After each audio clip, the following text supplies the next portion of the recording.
Hey guys, Dr. Shook here, just on a quick break between sets of my workout, and I wanted to share with you something that I'm commonly asked, some information on brain fog and on mental capacity with Hashimoto's, okay, or hypothyroidism in general. I get this question a lot, can I improve my memory? Why do I have brain fog? Is this something I should be worried about long term? So, catch my breath guys, sorry. So with losing memory long term, or susceptibility of the brain to degeneration with Hashimoto's, yes, it can be a real concern. I mean, there is something called Hashimoto's encephalopathy, and that's where basically this results in attack of the brain that can cause ataxia and all kinds of very serious side effects.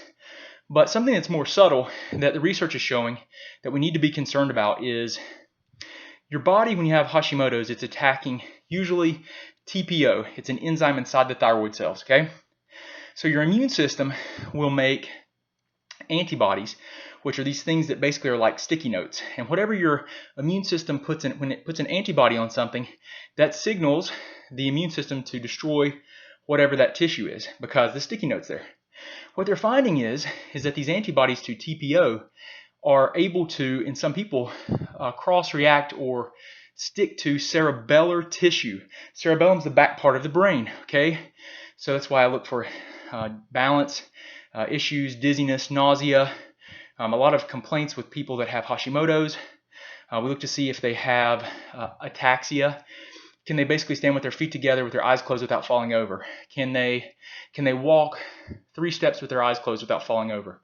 Those can be very significant signs of a brain-based problem where this autoimmunity may be expanding. But this is really important, because if those antibodies that are being made against the enzyme in your thyroid, the TPO, if they can cross-react, or they can attach to the cerebellar tissues because it looks so similar to TPO, then it's something that we have to be aware of. It has to be on our radar because it is a real concern.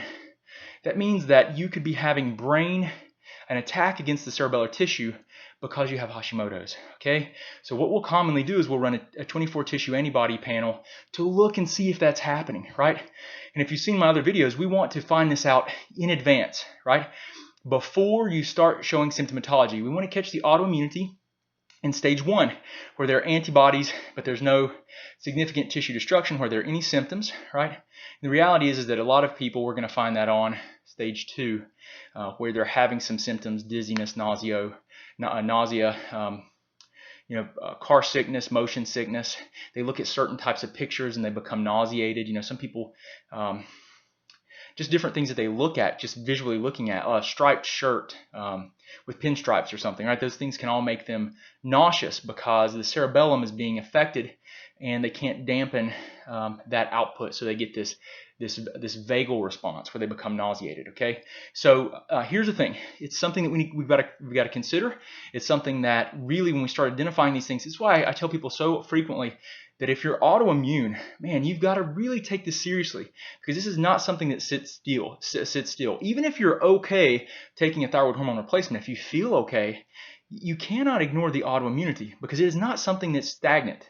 And throughout your life, we know that the majority of people that have autoimmunity have multiple autoimmune conditions, and you just don't know until the tissues become damaged to the point that you start showing symptoms. So you've got to figure out if you're autoimmune, dampen the autoimmune triggers, work to put it into remission so you can feel good and live a good, healthy, vibrant life. I want to share that with you guys because the brain is at risk. With Hashimoto's, it's something that we actually see a lot more commonly because of the similarity between TPO and cerebellar tissue. The molecular structures are similar. So it's called molecular mimicry, and in particular, this is structural molecular mimicry. Dr. Shook here. I hope this has helped. I've rested way too long. Appreciate you guys. Hope you have a wonderful day. If you need anything, let us know or just comment below. Thanks.